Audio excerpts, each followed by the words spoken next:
प्यारे दोस्तों, एक औरत 5 ऐसी गुनाह करती थी कि वह कभी उसे गुनाह समझती ही नहीं थी। लेकिन जब उसकी मौत हुई और उसके कब्र में ऐसा खौफनाक अजाब आया जिसे सुनकर आपके रोंगटे खड़े हो जाएंगे। और शायद कई औरतें इस गुनाह को वह गुनाह समझती ही नहीं होगी। इसलिए वाकया को मुकम्मल समझने के लिए वीडियो में हमारे साथ आखिर तक जरूर रहिएगा, क्योंकि इस कहानी से आपको बहुत बड़ी सबक मिलेगी। मेरा नाम असलम है। मैं गरीब घराने से ताल्लुक रखता हूं। हमेशा से मुझे दौलतमंद आदमी बनने की ख्वाहिश रही है। एक ऐसा आदमी जिसके पास दौलत के साथ साथ ताकत भी हो, जो दुनिया पर हुकूमत कर सके, लोगों को अपने इशारे पर नचा सके। अपनी इस ख्वाहिश की तकमील के लिए मैंने बहुत सी कोशिशें की। मैं एक के बाद एक काले इल्म के माहिर के पास जाने लगा जो मेरे इस काम में मदद कर सकें। बहुत सारे आमिलों ने मुझे लूटा भी, और बहुतों ने मुझे अजीब अजीब अमलात दिए, जिनको करने से मैं बहुत सी मुसीबतों में मुब्तला हो गया।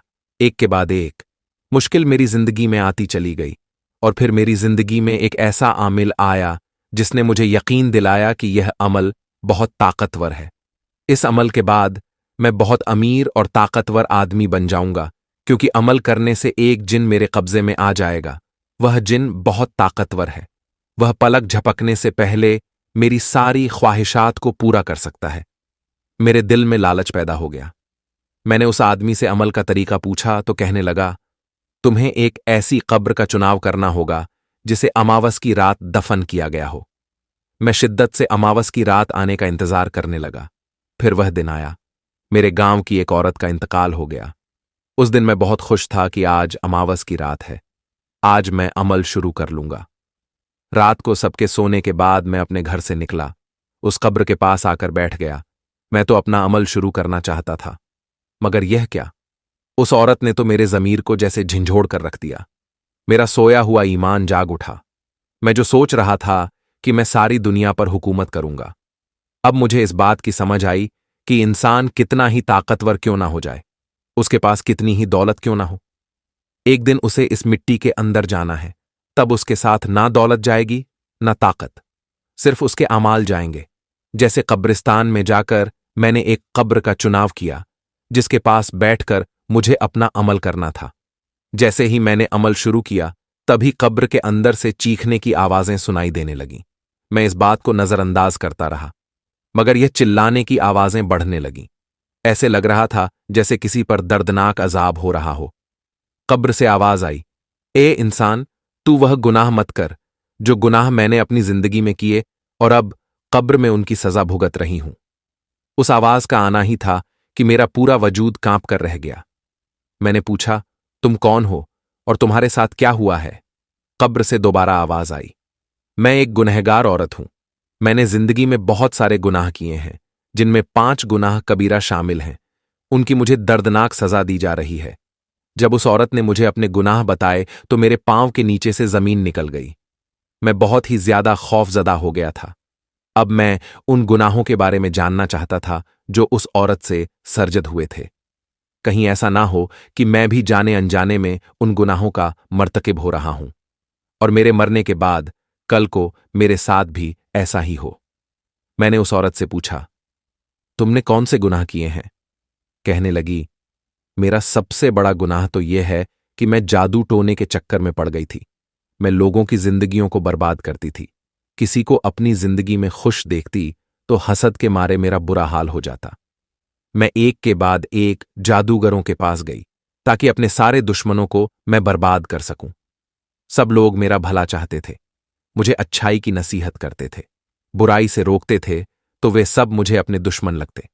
मैं चाहती थी कि उन सब लोगों को बर्बाद कर दूं। उनकी जिंदगी में इतनी मुश्किलें आईं कि वे अपनी मुसीबतों से ही लड़ते रहे, और मेरी तरफ उंगली उठाने या मेरे बारे में सोचने का किसी को मौका ही ना मिले। इसीलिए मैं गंदे संदेह अमलात करके लोगों की जिंदगी को अजीर्ण बनाए रखती। यह कहकर वह औरत फिर से चिल्लाने लगी। उसकी आवाज इतनी दर्दनाक थी कि जिसे सुनकर मेरे रोंगटे खड़े हो गए। वह बुरी तरह चीखती जा रही थी, मुझे माफ कर दो, मुझसे बहुत बड़े गुनाह हुए हैं। मैं मानती हूं कि मैंने जिंदगी में कभी कोई अच्छा काम नहीं किया, मगर अब मैं अपने गुनाहों से माफी मांग रही हूं। अब मुझे अल्लाह की जात का डर आ गया है। अब मुझे माफ कर दो, मुझे बख्श दो, मुझे यह अजाब मत दो, मुझे आग से मत जलाओ मेरे ऊपर, ये सांप बिच्छुओं को मत छोड़ो, मैं तकलीफ से मर जाऊंगी। वह औरत रोए जा रही थी और चिल्लाकर कब्र में यह सब बोले जा रही थी और मैं तो थर थर कांप रहा था।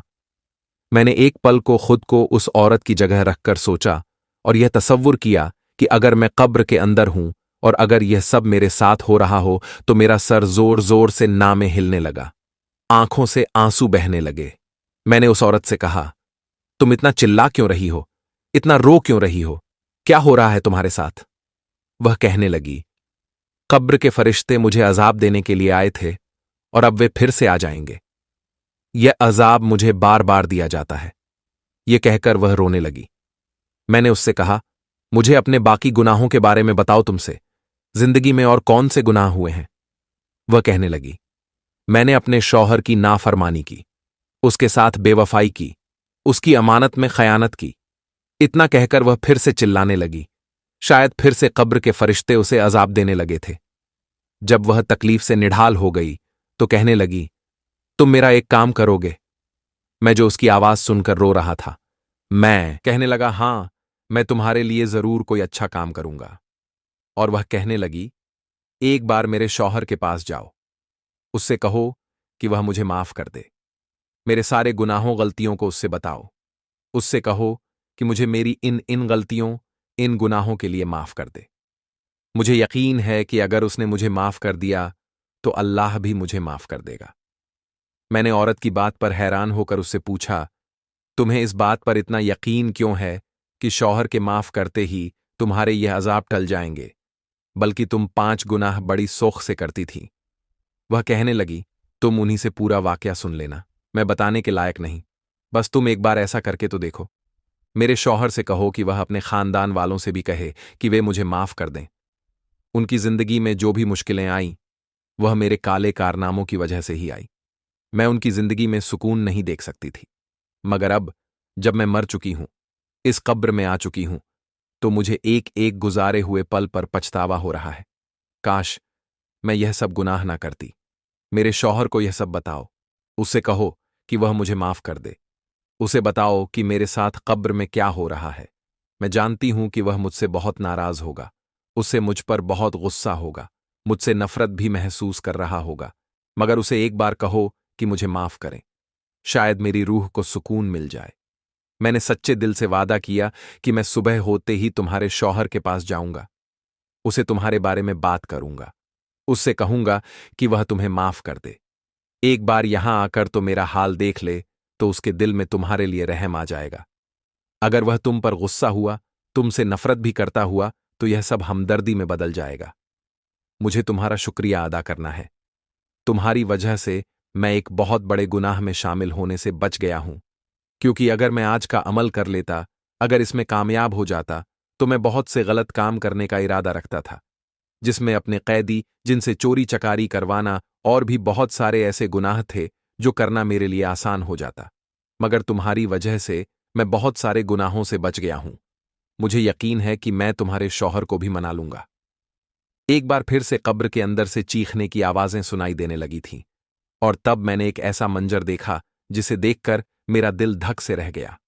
मैंने देखा कि एक बहुत बड़ा बिच्छू रेंगता हुआ आ रहा था। उसका रुख मेरी तरफ था।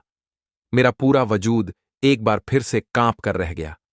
आंखें डर से फटी की फटी रह गईं। मैं सोचने लगा कि क्या मुझे जिंदगी में ही कब्र का अजाब मिलने वाला है? क्या यह कब्र का बिच्छू अभी आकर मुझे नोच कर खा जाएगा? अभी मैं यह सब सोच ही रहा था जब मैंने देखा कि वह बिच्छू कब्र में चला गया था और एक बार फिर से कब्र के अंदर से दर्दनाक चीखों की आवाजें सुनाई देने लगी थीं। अब यह आवाजें इतनी बुलंद थीं कि दूर दूर तक सुनाई देने लगी। इन आवाजों में इतनी दहशत थी कि जो कोई भी इन आवाजों को सुनता, एक बार उसका कलेजा मुंह को जरूर आ जाता। अब मैंने देखा कि एक तरफ से सांप और बिच्छू रेंगते हुए आ रहे थे। वे जिस्म में आम सांप और बिच्छुओं से बड़े थे। मुझ पर इतनी दहशत तारी हो चुकी थी कि मैं अपनी जगह से हिल भी नहीं पा रहा था। मेरे देखते ही देखते वे कब्र के अंदर जाने लगे और उस औरत की चीखों में इजाफा होने लगा। मैंने मुश्किल से हिम्मत जमा की। अपने अमल में इस्तेमाल होने वाली सारी चीजों को वहीं पर फेंका और उल्टे कदमों घर की तरफ भागा।